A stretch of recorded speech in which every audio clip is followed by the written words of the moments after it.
ফিলিস্তিনের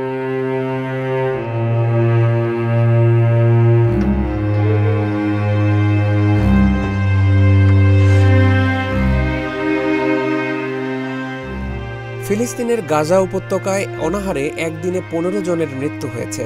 এর মধ্যে ৪টি শিশুও রয়েছে। স্বাস্থ্য কর্মকর্তাদের বরাতে স্থানীয় সময় মঙ্গলবার এক প্রতিবেদনে এ তথ্য জানিয়েছে সংবাদ মাধ্যম আল জাজিরা।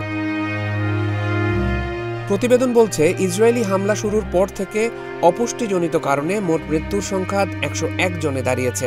প্রাণহানির সংখ্যা বাড়ছে প্রতিনিয়ত। মঙ্গলবার অনাহারে ১৫ জনের মৃত্যুর ঘোষণাটি এমন এক সময়ে আসে যখন ইসরায়েলি বাহিনী গাজায় হামলা চালিয়ে যাচ্ছে। এতে কমপক্ষে আরও ৮১ জন নিহত হয়েছেন। জাতিসংঘ গাজার পরিস্থিতিকে সাম্প্রতিক সময়ে মৃত্যু ও ধ্বংসের এক ভয়াবহ প্রদর্শনী হিসেবে বর্ণনা করেছে। ফিলিস্তিনের স্বাস্থ্য মন্ত্রণালয় জানিয়েছে, সর্বশেষ ২৪ ঘন্টায় ১৫ জন অনাহারজনিত কারণে মারা গেছেন। এর মধ্যে ৪টি শিশু রয়েছে। আর মারা যাওয়া মোট ১০১ জনের মধ্যে ৮০ জনই শিশু। বেশিরভাগ মৃত্যুর ঘটনা গত কয়েক সপ্তাহে ঘটেছে।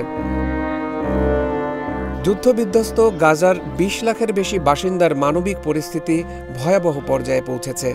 ২০২৩ সালের ৭ অক্টোবর থেকে গাজায় ব্যাপক হামলা চালাচ্ছে ইসরায়েলি বাহিনী। এতে প্রাণহানির সংখ্যা ইতোমধ্যেই ৫৬,০০০ ছাড়িয়েছে। আহত হয়েছেন লক্ষাধিক মানুষ।